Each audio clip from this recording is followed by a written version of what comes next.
Anybody in the caravan? Ah, here we are, 100% time.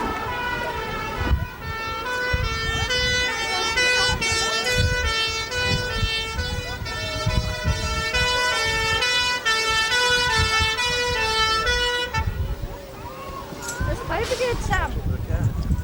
You can't see back. It's not burning.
And adding a wooden back.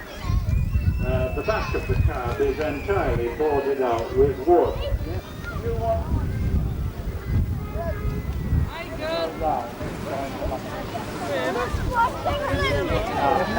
He says I twice.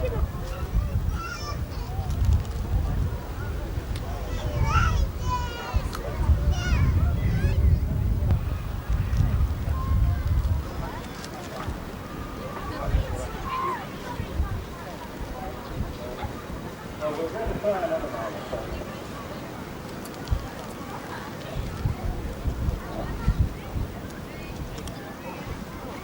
reliable microphone now. The only problem is that if I suddenly fall on my back, there's no company.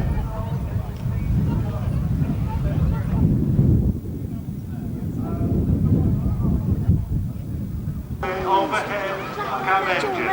That's right. After this, they began to get a little bit more sort of sharing things in common with Morris's and other things. As the companies amalgamated, life got more difficult. London registration.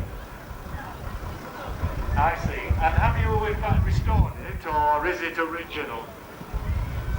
Paintwork only, the interior's original.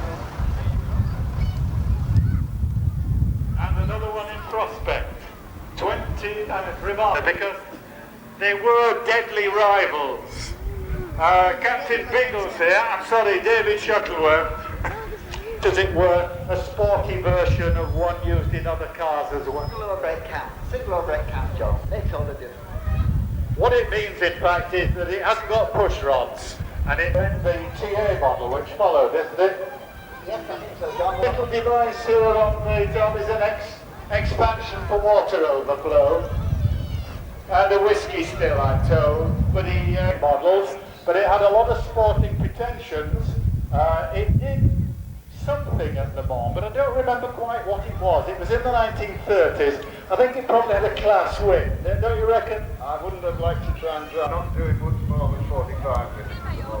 Well, that sounds very sensible to me, but it's beginning to look very nice. An interesting motor car, and I think... There we go. Okay, thanks very much. Now we've got a Buick coming up.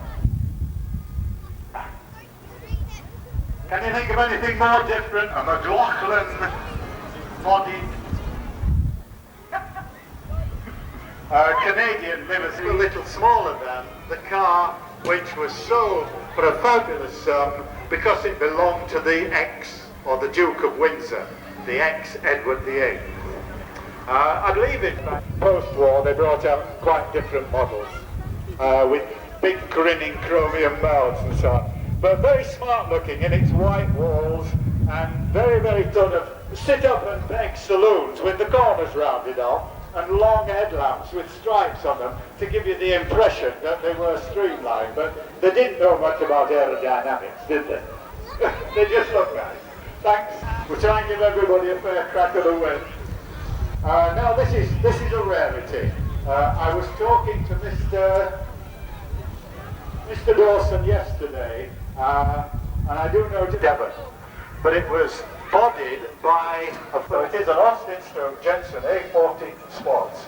Now I'm going to ask Mr. Dawson to give just a brief rundown on the figures because I know they're interesting. What I mean is that with a floor change altogether, this is one of the big floor change cars. Originally it was taken us for again, and it's been for 3 years.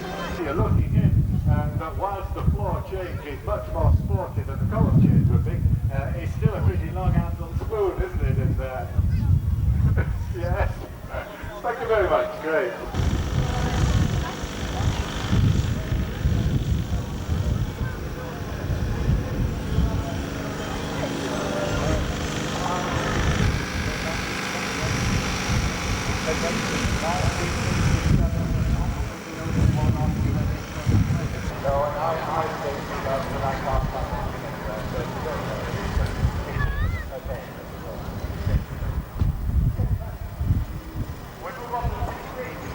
Stainless wheel trims, stainless steel wheel trims. Is this an original sunroof? Yeah. Original sunroof, an interesting arrangement of sort of smoke glass screen at the front and a pushback leather. And I always wonder why Rover made their cars 4-seater by having the central division at the rear. I knew you could get 5 in, but you have to sit with it.